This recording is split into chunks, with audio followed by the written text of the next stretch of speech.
Godly Family yang dikasihi oleh Tuhan, kita bersyukur berjumpa kembali dengan teh hangat. Teduhkan hati, hadirkan semangat untuk mengawali hari-hari kehidupan kita yang membawa kita kepada kesegaran dan ucapan syukur. Firman Tuhan diambil dari 2 Petrus pasal 2 ayat 17 sampai 19.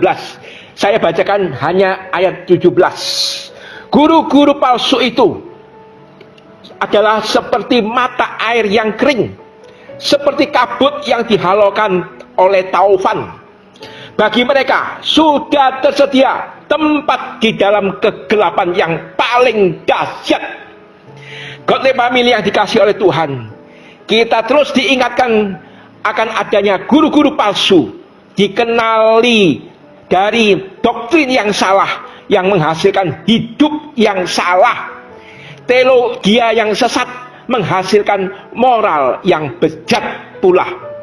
Janji-janji palsu yang dibungkus dengan kata-kata indah telah merayu, membuai yang sebenarnya itu kata-kata yang hampa dan congkak, sehingga tidak memberi hidup yang segar.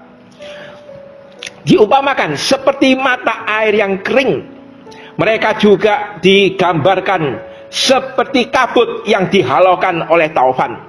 Pengajaran yang tidak berbobot, yang sangat ringan, yang telah meninggalkan kebenaran, digantikan dengan hawa nafsu cabul yang bejat, dengan memikat orang-orang yang tidak di dalam pengenalan kebenaran, yang tidak mempunyai akar iman yang dalam, yang mengutamakan akan kesenangan duniawi ini, yang semu dan tidak yakin akan kebenaran. Mereka itu telah tertipu kembali kepada hidup yang lebih bejat dan rupa-rupa hawa nafsu, kemabukan, pesta pora. Atas perbuatan yang bejat yang telah merayu orang-orang yang lemah iman itu, bagi mereka telah tersedia kegelapan yang paling dahsyat. Itulah penghakiman ilahi yang telah tersedia bagi mereka. Orang-orang percaya zaman kini, berlatihlah untuk tertanam makin dalam di dalam kebenaran, ajaran yang sehat, teologi yang mantap. Janganlah sampai tersesat dan ubahlah gaya hidup dari kesenangan duniawi untuk makin melekat kepada firman Tuhan yang kekal, bersandar untuk senantiasa melekat kepada Roh Kudus yang membuat kita untuk makin mengenal kepada Tuhan, makin mengenal kebenaran, dan hidup sebagai anak-anak Allah yang hidup di dalam kekudusan, sehingga kita boleh berbuah di dalam kebenaran yang dikerjakan oleh Tuhan Yesus Kristus untuk memuji dan memuliakan Allah, sehingga kehidupan kita dapat selalu menjadi terang yang mengatasi segala kegelapan. Ingatlah bahwa terang itu tidak bercampur dengan kegelapan.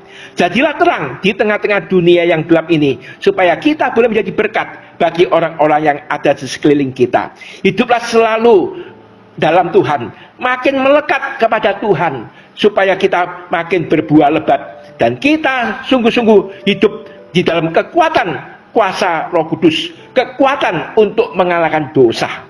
Tuhan menolong, memberkati kita sekalian. Mari kita tunduk kepala, kita berdoa.